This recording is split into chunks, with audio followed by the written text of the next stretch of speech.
नमस्कार, मैं हूं अंशिका और आप देख रहे हैं स्पोर्ट्स डगआउट सिर्फ डीडी स्पोर्ट्स पर।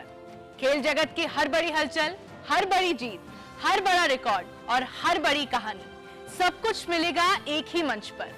आज के शो में होंगी दिन की सबसे बड़ी स्पोर्ट्स हेडलाइंस, खास रिपोर्ट्स, सोशल मीडिया की हलचल और खेल इतिहास के यादगार पल। तो तैयार हो जाइए, क्योंकि अब शुरू होता है खेल की दुनिया का सबसे दमदार सफर। सबसे पहले नजर डालते हैं आज की बड़ी सुर्खियों पर।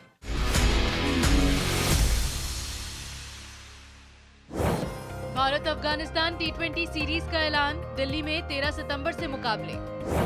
17 साल बाद भारत में BWF world championship, Indira Gandhi stadium में तैयारियां पूरी। 65वें सुब्रतो कप का ऐलान, 107 टीमें लेंगी हिस्सा और 215 मुकाबले खेले जाएंगे।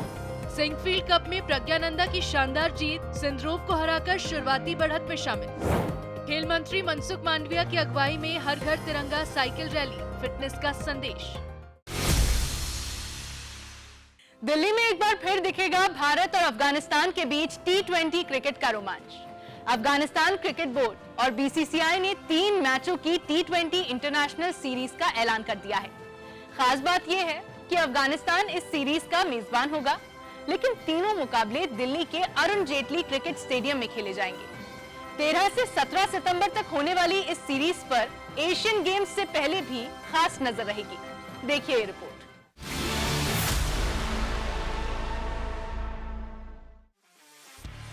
भारत और अफगानिस्तान एक बार फिर आमने सामने होंगे, इस बार T20 इंटरनेशनल सीरीज में। अफगानिस्तान क्रिकेट बोर्ड और BCCI के मुताबिक दोनों टीमों के बीच 3 मैचों की सीरीज 13 से 17 सितंबर तक खेली जाएगी। दिल्ली का अरुण जेटली क्रिकेट स्टेडियम तीनों मुकाबलों का गवाह बनेगा। सीरीज का पहला मुकाबला 13 सितंबर को होगा, दूसरा मैच 15 सितंबर और तीसरा T20 17 सितंबर को खेला जाएगा।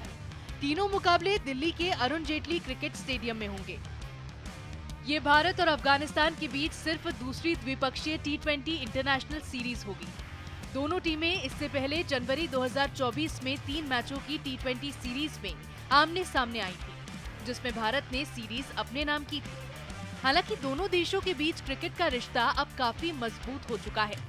टेस्ट से लेकर वनडे और T20 तक दोनों टीमें लगातार एक दूसरे के खिलाफ खेलती रही हैं। जनवरी 2024 में हुई पिछली द्विपक्षीय T20 सीरीज में भारत ने अफगानिस्तान को हराया था। अब दिल्ली में दोनों टीमें एक नई T20 चुनौती के साथ मैदान पर उतरेंगी। इस सीरीज की अहमियत इसीलिए भी बढ़ जाती है क्योंकि इसके तुरंत बाद एशियन गेम्स का आयोजन होना है। जापान में 19 सितंबर से 4 अक्टूबर तक एशियन गेम्स होंगे। पुरुष क्रिकेट में T20 फॉर्मेट खेला जाएगा और मुकाबले 24 सितंबर से शुरू होंगे। भारत के लिए अफगानिस्तान के खिलाफ ये 3 मुकाबले एशियन गेम्स से पहले टीम कॉम्बिनेशन और खिलाड़ियों को परखने का अहम मौका होगा। एशियन गेम्स में पुरुष क्रिकेट T20 फॉर्मेट में खेला जाएगा। मुकाबले 24 सितंबर से शुरू होंगे, जबकि फाइनल 3 अक्टूबर को होगा। ऐसे में अफगानिस्तान के खिलाफ सीरीज एशियन गेम्स की तैयारियों का अहम हिस्सा होगी। एशियन गेम्स में भारत समेत कुल 10 टीमें पुरुष क्रिकेट के गोल्ड मेडल के लिए चुनौती पेश करेंगी। दिल्ली में 3 मुकाबले, एशियन गेम्स से पहले आखिरी बड़ी तैयारी और भारत अफगानिस्तान के बीच बढ़ती क्रिकेट प्रतिद्वंदिता। 13, 15 और 17 सितंबर इन 3 तारीखों पर अरुण जेटली स्टेडियम में T20 का रोमांच अपने चरम पर होगा। अब नजरें होंगी टीम कॉम्बिनेशन पर, खिलाड़ियों के प्रदर्शन पर और इस सवाल पर कि एशियन गेम्स से पहले कौन सी टीम अपनी तैयारियों को सबसे मजबूत बनाती है। दुनिया की बैडमिंटन ताकतें एक बार फिर भारत में जुटने जा रही हैं। नई दिल्ली 17 से 23 अगस्त तक BWF वर्ल्ड चैंपियनशिप्स की मेजबानी करेगी। 17 साल बाद भारत लौट रही इस प्रतिष्ठित चैंपियनशिप के लिए इंदिरा गांधी इंडोर स्टेडियम को भी पूरी तरह तैयार किया गया है। इस बार तैयारियां सिर्फ कोर्ट और स्टैंड्स तक सीमित नहीं हैं, बल्कि खिलाड़ियों की सुरक्षा, दर्शकों की सुविधा और वेन्यू की कमियों को दूर करने पर भी खास फोकस किया गया है। देखिए खास रिपोर्ट।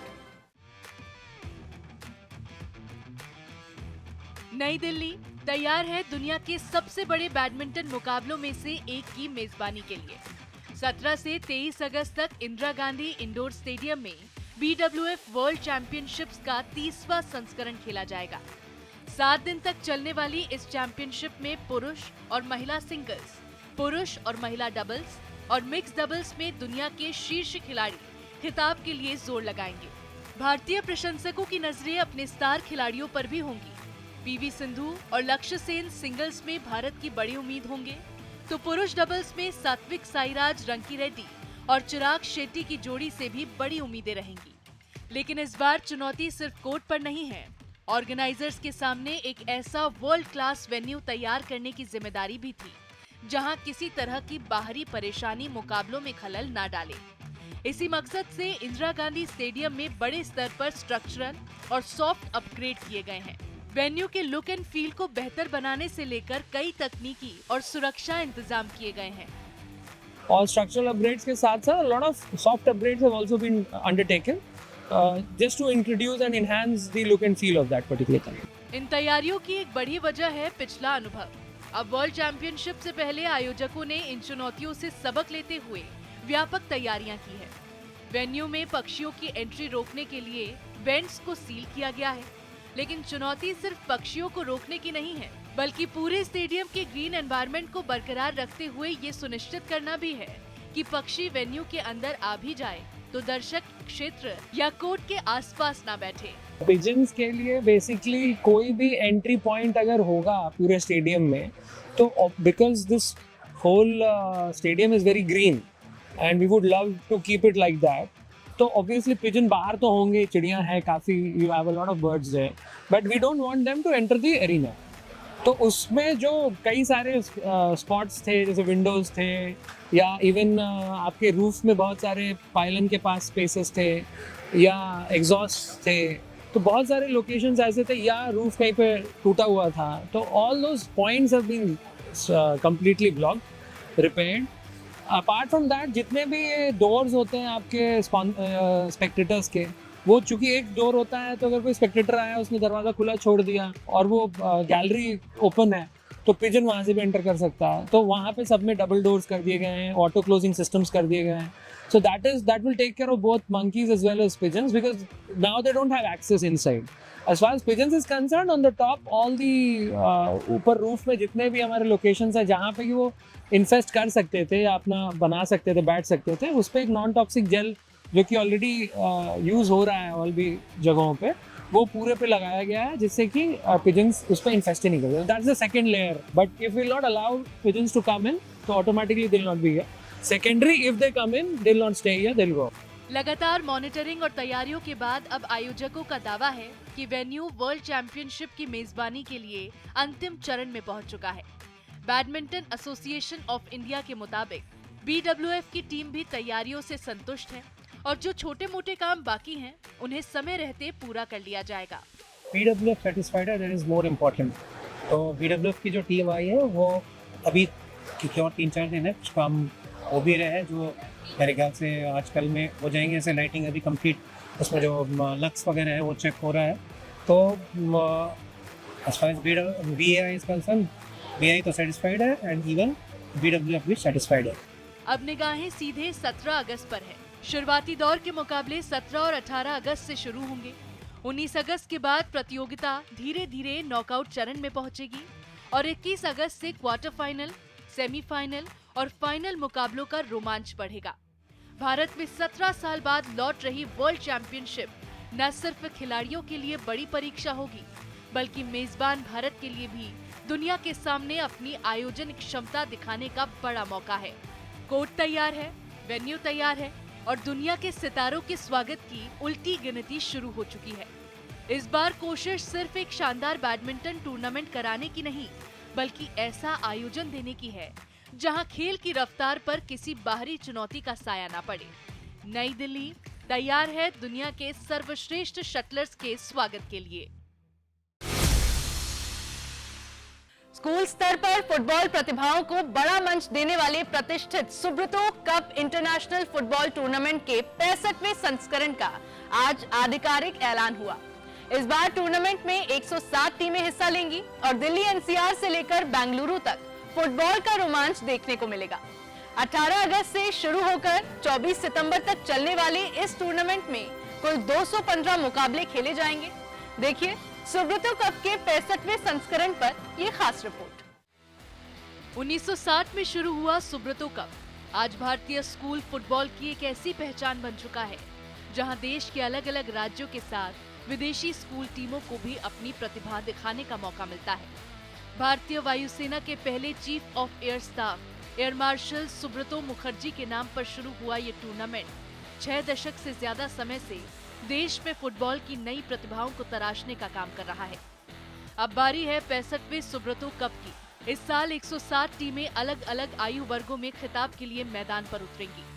टूर्नामेंट का आयोजन दिल्ली एनसीआर और बेंगलुरु में किया जाएगा। 18 अगस्त से 24 सितंबर तक चलने वाले इस फुटबॉल महाकुंभ में कुल 215 मुकाबले खेले जाएंगे। You know, the first time I watched the Asian Games was the 1983 Asiad, which was live telecast by Doordarshan. And we fell in love with that telecast. And Doordarshan has been associated with sports for so long. And with the Indian Air Force, we have a special this thing for Doordarshan.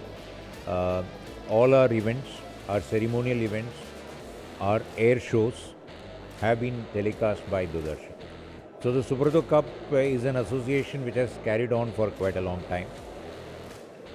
There have been some wonderful players who have played for the national team from the Subrata Cup. So initially we did not have much of this talent scouting, etc. That has started now.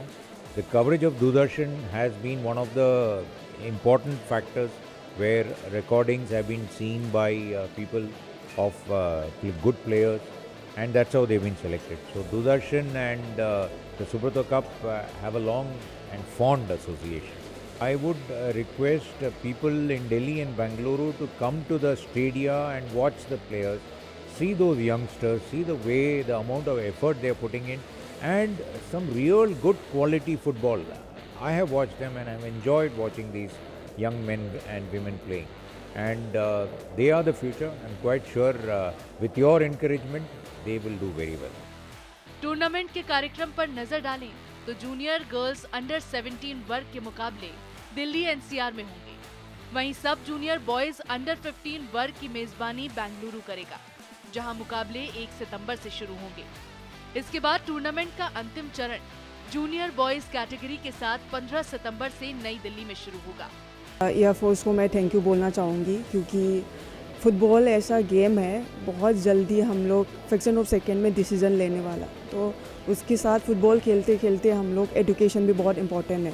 So school के बच्चे से लेके football खेलना शुरू करते हैं तो उन लोगों को पता चल जाता है कि फ़ुटबॉल खेलना भी है और पढ़ाई भी करना ज़रूरी है। समटाइम्स हम लोग फ़ुटबॉल खेलते खेलते पढ़ाई भूल जाते हैं, तो ये दोनों चीज़ें आगे लेके जा रहे हैं ये सुब्रतो कप। बहुत इम्पोर्टेंट है ये टूर्नामेंट, क्योंकि स्कूल की टाइम पे घर पे कोई पेरेंट्स इतना फुटबॉल को सपोर्ट नहीं करते, स्पेशली वीमेंस गर्ल्स जब स्टार्ट करते तो कहीं ना कहीं घर पे कोई सपोर्ट नहीं होता। स्पेशली मैं भी स्टार्टिंग में घर पे कोई सपोर्ट नहीं मिला था, बट स्कूल के थ्रू से जाएगा तो पेरेंट्स को भी लगता है ना कि पढ़ाई के साथ साथ जा रहे हैं। सुब्रतो कप सिर्फ एक टूर्नामेंट नहीं बल्कि स्कूल स्तर से अंतर्राष्ट्रीय फुटबॉल तक पहुंचने का एक महत्वपूर्ण रास्ता है। 65वें संस्करण में 160 टीमें, 215 मुकाबले और हजारों युवा सपने। अब नजरें मैदान पर होंगी, जहां अगली पीढ़ी के फुटबॉल सितारे अपनी पहचान बनाने उतरेंगे। आजादी के जश्न में राष्ट्रभक्ति के साथ फिटनेस का संदेश भी देखने को मिला। दिल्ली में केंद्रीय खेल मंत्री मनसुख मांडविया ने हर घर तिरंगा साइकिल रैली की अगुवाई की। माय भारत के 1000 से ज्यादा वॉलंटियर्स ने इसमें हिस्सा लेकर फिट इंडिया, स्वच्छ पर्यावरण और स्वस्थ भारत का संदेश दिया। देखिए ये खास रिपोर्ट। तिरंगे की शान, साइकिल की रफ्तार और देश को फिट रखने का संकल्प। दिल्ली में हर घर तिरंगा अभियान के तहत आयोजित साइकिल रैली में राष्ट्रभक्ति और फिटनेस का अनोखा संगम देखने को मिला। केंद्रीय खेल मंत्री मनसुख मांडविया ने माय भारत वॉलंटियर्स के साथ इस रैली की अगुवाई की। दिल्ली विश्वविद्यालय से जुड़े वॉलंटियर समेत 1000 से ज्यादा युवाओं ने रैली में हिस्सा लिया। सड़कों पर लहराता तिरंगा और साइकिल पर सवार युवा देशवासियों को स्वस्थ जीवन शैली अपनाने का संदेश देते नजर आए। रैली के दौरान केंद्रीय खेल मंत्री ने कहा, कि किसी भी देश को विकसित राष्ट्र बनाने के लिए उसके नागरिकों का स्वस्थ रहना बेहद जरूरी है। उन्होंने साइकिल को सिर्फ फिटनेस का माध्यम नहीं बल्कि प्रदूषण और बढ़ते ट्रैफिक की चुनौती से निपटने का प्रभावी रास्ता भी बताया। दरअसल हर घर तिरंगा अभियान की शुरुआत 2022 में आजादी का अमृत महोत्सव के तहत हुई थी। हर साल स्वतंत्रता दिवस के मौके पर करोड़ों देशवासी तिरंगा फहराकर इस अभियान का हिस्सा बनते हैं। इस बार अभियान इसीलिए भी खास है क्योंकि देश राष्ट्रीय गीत वंदे मातरम के 150 वर्ष पूरे होने का उत्सव मना रहा है। तिरंगे के सम्मान के साथ फिटनेस का संकल्प और स्वस्थ, स्वच्छ और विकसित भारत का संदेश, दिल्ली की इस साइकिल रैली ने देशभक्ति को एक नई ऊर्जा दी। आज के सोशल मीडिया बज़ में बात टीम इंडिया की, जो श्रीलंका में शुरू होने वाली टेस्ट सीरीज के लिए पहुंच चुकी है। अब बारी है मैदान पर दम दिखाने की। भारत और श्रीलंका के बीच टेस्ट सीरीज के ओपनर को लेकर क्रिकेट फैंस में जबरदस्त उत्साह है। टीम इंडिया पूरी तरह तैयार है, जोश भी है, जुनून भी है और जीत का इरादा भी। अब नजरें होंगी भारतीय सितारों पर, उनकी बल्लेबाजी, गेंदबाजी और मैदान में हर एक पल पर।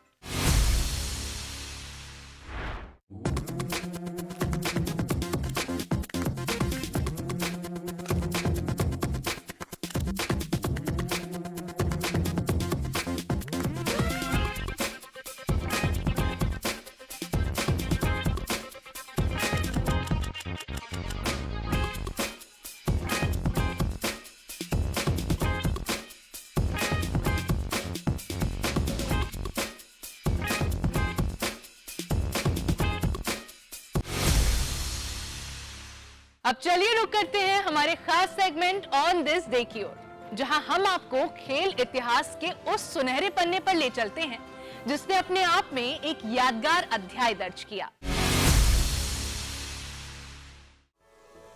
12 अगस्त 1948 भारतीय खेल इतिहास का वो दिन जब आजाद भारत ने पहली बार ओलंपिक में स्वर्णिम इतिहास रचा। लंदन के प्रतिष्ठित वेम्बली स्टेडियम में पुरुष हॉकी के फाइनल में भारत का सामना मेजबान ग्रेट ब्रिटेन से था। करीब 10,000 दर्शकों के सामने भारतीय टीम ने शानदार खेल दिखाते हुए ब्रिटेन को 4-0 से मात दी। बलबीर सिंह ने 2 गोल दागे, जबकि त्रिलोचन सिंह और पैट जेनसन ने 1-1 गोल कर भारत की जीत पक्की की। इस ऐतिहासिक जीत के बाद वेम्बली में पहली बार स्वतंत्र भारत का राष्ट्रगान गूंजा और तिरंगा शान से लहराया। आजादी के महज 1 साल बाद मिली ये जीत भारतीय खेलों के स्वर्णिम अध्याय की शुरुआत बन गई। तो ये था हमारा आज का ऑन दिस डे सेगमेंट। अब बारी है हमारे स्पेशल सेगमेंट स्पोर्ट्स रैप की, जहां हम आपको दिखाएंगे देश और दुनिया भर के खेल से जुड़ी बड़ी खबरें, वो भी तेज रफ्तार में। तो पेश है आज की टॉप स्पोर्ट्स न्यूज दुनिया भर के हर खेल से रफ्तार के साथ।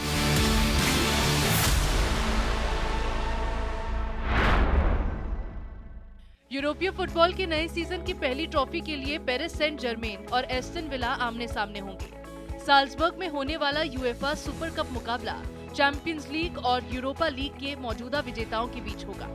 मुकाबले में सोमालिया के रेफरी उमर आर्टन की नियुक्ति भी चर्चा में है। रिपोर्ट्स के मुताबिक वर्ल्ड कप से पहले अमेरिका ने उन्हें रेफरी की भूमिका से हटाया था, लेकिन बाद में यूएफए ने उन पर भरोसा जताया। आर्टन को पिछले सीजन अफ्रीका का सर्वश्रेष्ठ रेफरी चुना गया था। ऐसे में मैदान पर मुकाबले के साथ साथ रेफरिंग पर भी खास नजर रहेगी। अर्जेंटीना के फुटबॉल सुपरस्टार लियोनेल मेसी से जुड़ी एक बड़ी खबर सामने आई है। अर्जेंटीनी मीडिया की रिपोर्ट्स के मुताबिक अपने पिता जॉर्ज मेसी के निधन के बाद 8 बार के बैलन डोर विजेता ने फिलहाल फुटबॉल से दूरी बनाने का फैसला किया है। 68 वर्षीय जॉर्ज मेसी का लंबे समय से बीमारी के बाद रोसारियो में निधन हुआ। वो मेसी के करियर में बेहद अहम भूमिका निभाते रहे और उनके फुटबॉल सफर के शुरुआती दौर से लगातार साथ रहे। रिपोर्ट्स के अनुसार मेसी फिलहाल अपने परिवार के साथ समय बिताना चाहते हैं और इंटर मियामी में उनकी वापसी की कोई निश्चित तारीख सामने नहीं आई है। दुनिया के सबसे लोकप्रिय फुटबॉल सितारों में से एक क्रिस्टियानो रोनाल्डो अब शादी के बंधन में बंध गए हैं। रोनाल्डो और उनकी लंबे समय की पार्टनर जॉर्जिना रोड्रिगेज ने पुर्तगाल के कास्काइज रिजॉर्ट में शादी की। दोनों का रिश्ता करीब 1 दशक पुराना है और शादी को लेकर कई दिनों से अटकलें चल रही थी। पुर्तगाल के लिए वर्ल्ड कप खेलने वाले रोनाल्डो फिलहाल सऊदी क्लब अल नासर का हिस्सा है। मैनचेस्टर यूनाइटेड, रियल मैड्रिड और यूवेंटस के लिए खेल चुके रोनाल्डो 5 बार बैलन डॉर जीत चुके हैं। फुटबॉल के मैदान पर अपनी उपलब्धियों के बाद अब उनकी निजी जिंदगी का ये खास पल सुर्खियों में है। कैनेडियन ओपन में दूसरी वरीयता प्राप्त एलिना राइबाकिना ने शानदार वापसी करते हुए नोआमी ओसाका को क्वार्टर फाइनल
हालांकि इस साल दोनों मुकाबलों में स्वितोलिना विजयी रही हैं।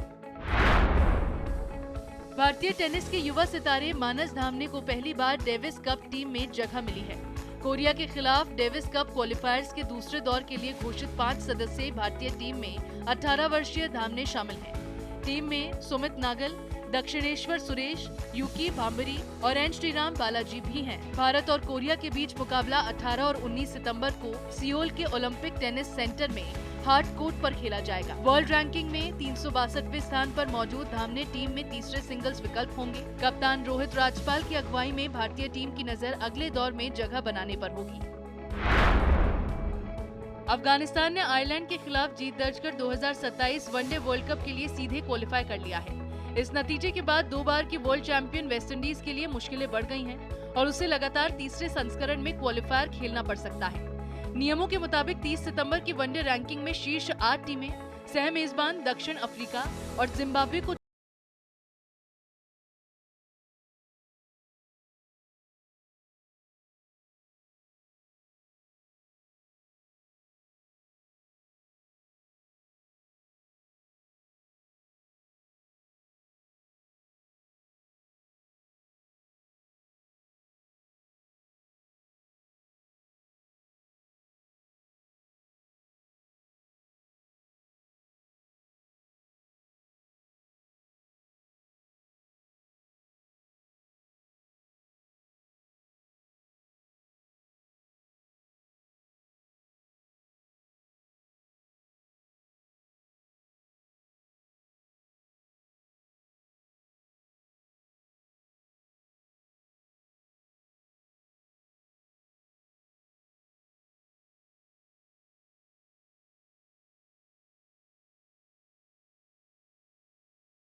अब स्पोर्ट्स रैप से आगे बढ़ते हुए बात करते हैं हमारे बर्थडे स्पेशल सेगमेंट की। आज हम मना रहे हैं उन खिलाड़ियों का जन्मदिन जिन्होंने अपने शानदार खेल से सबको प्रभावित किया। आइए जानते हैं उनके बारे में कुछ खास बातें। भारतीय हॉकी के अनुभवी मिडफील्डर और पूर्व कप्तान बलजीत सिंह सैनी को जन्मदिन की हार्दिक शुभकामनाएं। 12 अगस्त 1976 को पंजाब के रोपड़ में जन्मे सैनी का बचपन कोलकाता में बीता। 1995 से 2003 तक भारतीय टीम का प्रतिनिधित्व करने वाले सैनी ने जूनियर और सीनियर दोनों स्तरों पर टीम की कप्तानी की। 1997 में उनकी कप्तानी में भारत पहली बार जूनियर वर्ल्ड कप के फाइनल में पहुंचा। 1998 एशियन गेम्स में स्वर्ण जीतने वाली टीम का हिस्सा रहे सैनी ने 2 ओलंपिक और 2 वर्ल्ड कप में भी भारत का प्रतिनिधित्व किया। उनके शानदार योगदान के लिए उन्हें 2001 में अर्जुन पुरस्कार से सम्मानित किया गया। भारत की स्टार स्प्रिंटर सिनी जोस को जन्मदिन की हार्दिक शुभकामनाएं। 12 अगस्त 1987 को केरल के एर्नाकुलम में जन्मी सिनी जोस ने 400 मीटर में अपनी पहचान बनाई। हालांकि उनकी सबसे बड़ी उपलब्धियां 4x400 मीटर रिले में आई। 2010 कॉमनवेल्थ गेम्स और 2010 एशियन गेम्स में सिनी ने भारतीय रिले टीम के साथ स्वर्ण पदक जीतकर देश का गौरव बढ़ाया। इससे पहले 2007 एशियन चैंपियनशिप और 2008 एशियन इंडोर चैंपियनशिप में भी उन्होंने स्वर्ण पदक अपने नाम किया। भारतीय एथलेटिक्स में सिनी जोस का नाम शानदार रिले प्रदर्शन के लिए याद किया जाता है। भारतीय क्रिकेट के अनुभवी बाएं हाथ के स्पिनर शाहबाज नदीम को जन्मदिन की हार्दिक शुभकामनाएं। 12 अगस्त 1989 को झारखंड के बोकारो में जन्मे नदीम ने घरेलू क्रिकेट में लंबे समय तक शानदार प्रदर्शन किया। झारखंड के लिए खेलते हुए उन्होंने अपनी सटीक गेंदबाजी और नियंत्रण से खास पहचान बनाई। 2018 में राजस्थान के खिलाफ लिस्ट ए मुकाबले में उन्होंने महज 10 रन देकर 8 विकेट हासिल किए और लिस्ट ए क्रिकेट में सर्वश्रेष्ठ गेंदबाजी आंकड़ों का रिकॉर्ड बनाया। नदीम ने 140 फर्स्ट क्लास मैचों में 542 विकेट और 134 लिस्ट ए मुकाबलों में 175 विकेट अपने नाम किए। मार्च 2024 में उन्होंने क्रिकेट से संन्यास की घोषणा की। भारतीय क्रिकेट के पूर्व ऑलराउंडर ज्ञानेंद्र कुमार पांडे को जन्मदिन की हार्दिक शुभकामनाएं। 12 अगस्त 1972 को जन्मे पांडे बाएं हाथ के बल्लेबाज और स्लो लेफ्ट आर्म गेंदबाज रहे। उत्तर प्रदेश के लिए रणजी ट्रॉफी में लगातार शानदार प्रदर्शन के बाद उन्होंने 1996-97 के आसपास राष्ट्रीय चयनकर्ताओं का ध्यान खींचा। लगातार 2 सीजन में 400 से ज्यादा रन बनाने के बाद उन्हें भारतीय टीम में जगह मिली। 1998-99 के पेप्सी कप में उन्होंने भारत के लिए वनडे डेब्यू किया। पांडे ने 117 फर्स्ट क्लास मुकाबलों में 165 विकेट और 82 लिस्ट ए मैचों में 89 विकेट हासिल किए। 2006 में उन्होंने फर्स्ट क्लास क्रिकेट को अलविदा कहा। डीडी स्पोर्ट्स की तरफ से इन सभी को जन्मदिन की हार्दिक शुभकामनाएं। तो दोस्तों, आज के स्पोर्ट्स डगआउट में बस इतना ही। हमारा वादा है कि खेल की हर बड़ी और अहम खबर हम आपको दिखाएंगे सबसे भरोसेमंद और सबसे दिलचस्प अंदाज में। जुड़े रहिए डीडी स्पोर्ट्स के साथ। अगली मुलाकात तक खेल का जुनून बनाए रखिए, जीत का जज्बा जगाए रखिए।